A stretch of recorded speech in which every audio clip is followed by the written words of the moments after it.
నమస్తే, welcome to time 24x7 TV. ఈ రోజు చూసుకున్నట్లయితే 9వ రోజు అనమాట. బతుకమ్మలన్నీ కూడా ఇవాళ లాస్ట్ డేట్. అసలు బతుకమ్మలు ఎట్లా చేస్తున్నారు, సద్దుల బతుకమ్మ కావచ్చు, ఇక్కడ అలాగే ఇక్కడ ఉన్న సాయన్న కావచ్చు, అది ఎట్లా చేస్తున్నారు, పరిపాలన కావచ్చు, వాళ్ళందరికీ కూడా ఎట్లా తెలుస్తున్నది. ఇంత పెద్ద ప్రోగ్రామ్ స్టార్ట్ చేశారనమాట. దీన్ని చాలా వరకు కూడా బతుకమ్మలు అనేవి కూడా పెద్ద ఎత్తున వచ్చాయన్నమాట. పెద్ద పెద్ద బతుకమ్మలు కూడా వీళ్ళు తయారు చేశారు. ఇక్కడ ఉన్న లేడీస్ అడుగుదాం మనం, ఎట్లుంది అసలు, ఎట్లా చేసుకున్నారు బతుకమ్మ అనే దానిపై కూడా. నమస్తే అమ్మా, ఎట్లా చేసుకున్నారు బతుకమ్మ? లాస్ట్ రోజు అనమాట బతుకమ్మలు. అందరూ కూడా ఆడవాళ్ళందరూ కూడా కాడ కలిసి పండుగ చేసుకుంటారు కదా, ఎట్లా అనిపిస్తుంది? మంచిగా అనిపిస్తుంది, చాలా బాగుంది.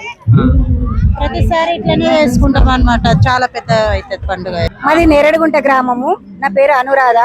మా బతుకమ్మ సంబరాలు చాలా బాగా చేసుకుంటాము. పువ్వుకు వారం రోజుల నుండి సంబరంగా తీసుకొచ్చి అన్ని రకాల పువ్వులతోటి బతుకమ్మ సంబరాలు బాగా చేసుకుంటాము. మరి ఇది పెట్టినందుకు ఇంకా మంచిగా అవుతుంది.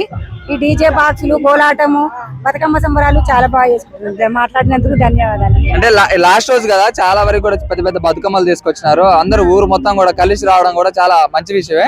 ఎట్లా అనిపిస్తుంది? ఫస్ట్ టైం పోయిన సంవత్సరం కూడా ఇట్లానే అయిందా, ఇప్పుడే ఎట్లా అవుతుందా? ఇప్పుడు ఇంకొంచెము బాగా అనిపిస్తుంది అండి. ఎందుకంటే ఇవన్నీ పెట్టి కాబట్టి, ఇదంతా ఇది చేసిరు కాబట్టి ఇంకా చాలా మంచిగా అనిపిస్తుంది. ఒక్కదాంతో ఒక్క డీజే బాక్సులతోటే సరిపెట్టేటోళ్ళము. ఇప్పుడు ఇంకా పెద్ద ఎత్తున భారీ ఎత్తున ప్రోగ్రామ్ చేస్తారు కాబట్టి చాలా బాగా అనిపిస్తుంది. బతుకమ్మ పండుగ అంటే తెలంగాణ రాష్ట్ర ప్రజల పండుగ. ఇది తెలంగాణకు చాలా ముఖ్యమైన పండుగ. ఈ పండుగ అంటే లేడీస్ ఆట పాటలు, కోలాటలు, నృత్యాలతో అందరూ హ్యాపీగా ఉండేటట్టు చేసుకుంటారు.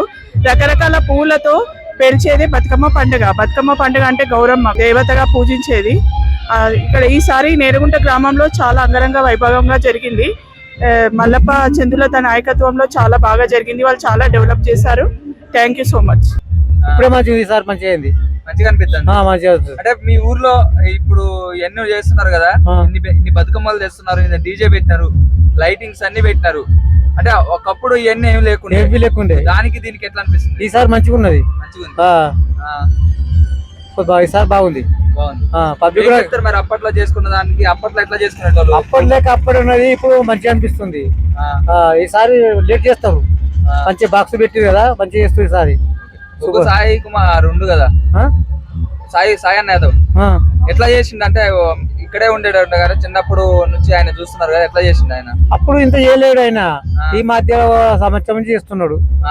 అంతకుముందు వాళ్ళు చేయలేరు, మంచిగా చేస్తుండ్రు ఇప్పుడైతే. షేర్ చేయండి, లైక్ చేయండి, సబ్స్క్రైబ్ చేయండి. మరిన్ని వీడియోల కోసం బెల్ సింబల్ పై క్లిక్ చేయండి.